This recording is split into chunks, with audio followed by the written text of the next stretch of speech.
page on here. So I'm gonna go through the lick you just heard. You will have all the tabs available on my Patreon, but you probably won't even need them necessarily. So this is an E minor pentatonic lick based on 3 different sequences.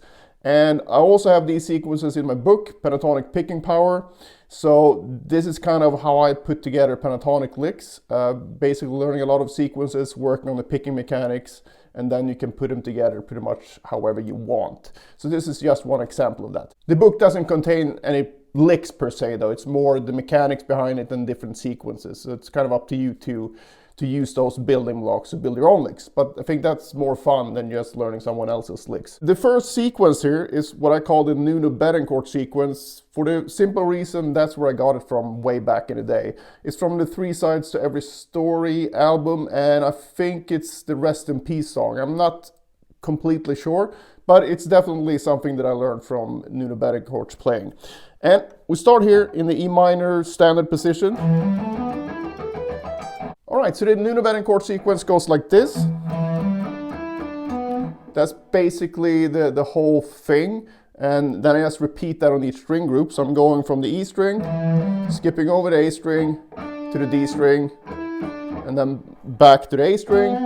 And then from the index finger on the A string, I restart the sequence. So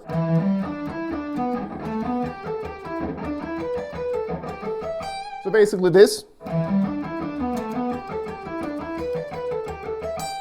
All alternate picked, and once I reach the top note here, it's going to be on an upstroke, and I'm going to go down in groups of 4 on just 2 strings at a time. So that's the next sequence.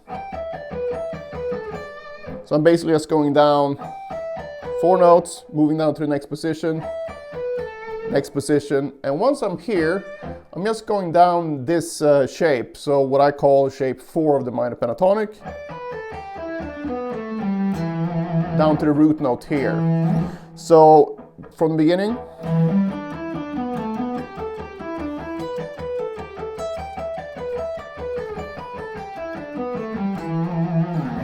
so as you can see on the top here,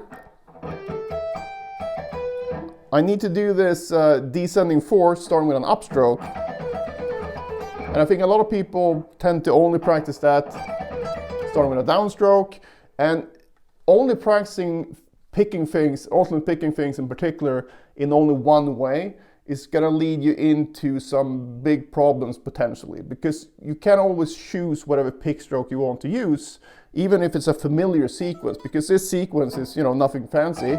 But if you're not used to starting on the wrong pick stroke, you're going to have not so much fun when you're trying to learn it, because it's going to be this big roadblock. You basically painted yourself into a corner.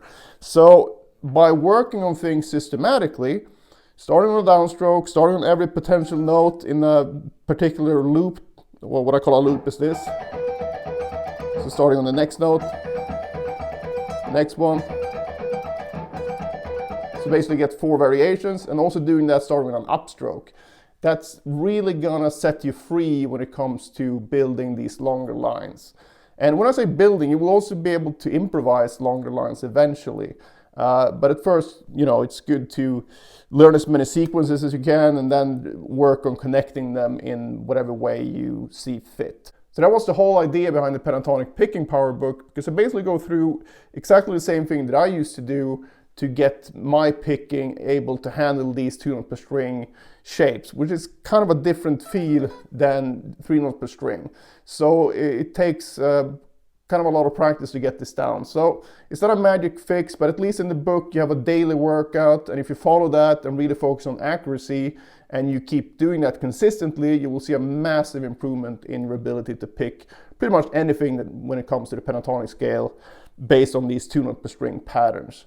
So if you're interested in that, check it out. You have a link in the description below.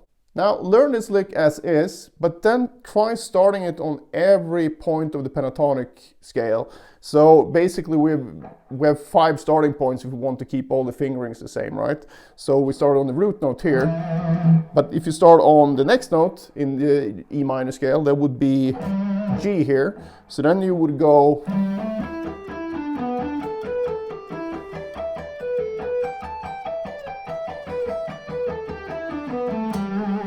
then you would end on G as well. And then you can start on A, B, and then maybe it's easier to go down here, and then finally D. So you have 5 different sounds here, but it's based on the same sort of contour. And if nothing else, it's a really good way of practicing things like this so you don't totally burn out on a particular sound. So try that with this thing, but also with whatever else you're practicing. You can even do that with 7-note scales. It just means that you have 7 potential starting points. So you keep everything the same. You keep the picking the same, the number of notes per string the same. The only thing that changes will be that your fingers move up to, or your left hand will move up to the next position. So you get a new sequence of notes, but the sequence itself is the same.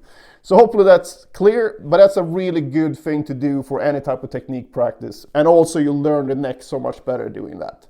So I'm going to leave you with that for this one. If you have any questions, just ask them below and we'll get back to you as soon as possible. Otherwise, check this video out and see you in the next one.